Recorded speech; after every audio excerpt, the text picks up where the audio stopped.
Hello বন্ধুরা, আজকে আমি দেখাবো যে আমরা কিভাবে একটা রিয়্যাক্ট প্রজেক্ট অথবা অ্যাপ টার্মিনাল থেকে স্টার্ট করতে পারবো। তো আমি ভিজুয়াল স্টুডিও এর যে বিল্ট-ইন টার্মিনাল রয়েছে এখান থেকে স্টার্ট করে আপনাদেরকে দেখাবো। তো সিম্পলি এখানে আমি ভিউয়ে ক্লিক করছি। আমি যে ফোল্ডারটাতে সেই ফোল্ডারে আমার যাইতে হবে, ওই ফোল্ডারটা ওপেন করতে হবে যেখানে আমি ইনস্টল করব। অথবা আমি ওখান থেকে গিট ব্যাশ শিফট ধরে ওপেন গিট ব্যাশ এই টার্মিনালটাও ইউজ করতে পারবো, অথবা এখান থেকে আমি সিএমডি লিখে এই টার্মিনালেও কমান্ড করতে পারবো। এনিওয়ে আমি জাস্ট এই টার্মিনালে কমান্ড করছি।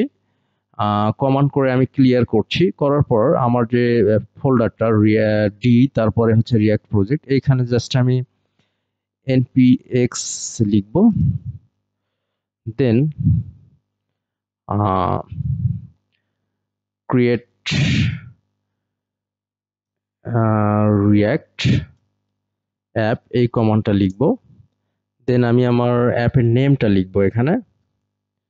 দেওয়ার পর আমি যখন এন্টার দিব তখন আমার কমান্ডটা কাজ করবে এবং creating a new React app in the এই ফোল্ডারে একটা রিয়াক্ট প্রজেক্ট, এখানে মুন অ্যাপ নামের একটা প্রজেক্ট ক্রিয়েট হচ্ছে। Installing package, this might take a couple of minutes.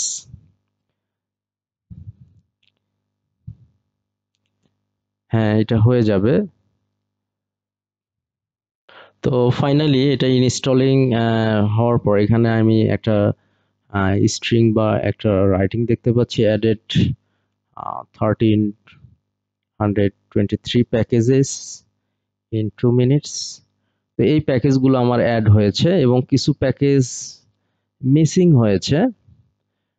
সেগুলো অ্যাকচুয়ালি ভার্সনের সঙ্গে কনফ্লিকশন, অর্থাৎ আমি যদি ব্যাকডেটেড ভার্সনে যাই তাহলে হয়তো এগুলো কাজ করবে। বাট এগুলো আমার সবগুলো ডিপেন্ডেন্সি লাগবে না, সবগুলো প্যাকেজ লাগবে না, যেগুলো লাগবে সেগুলো আমরা এখানেই আবার ইনস্টল করতে পারবো। হ্যাঁ, তো এখন আমরা মোটামুটি পরের ক্লাসে দেখবো যে কিভাবে আমরা সার্ভার রান করব রিঅ্যাক্টের জন্য। Thank you guys.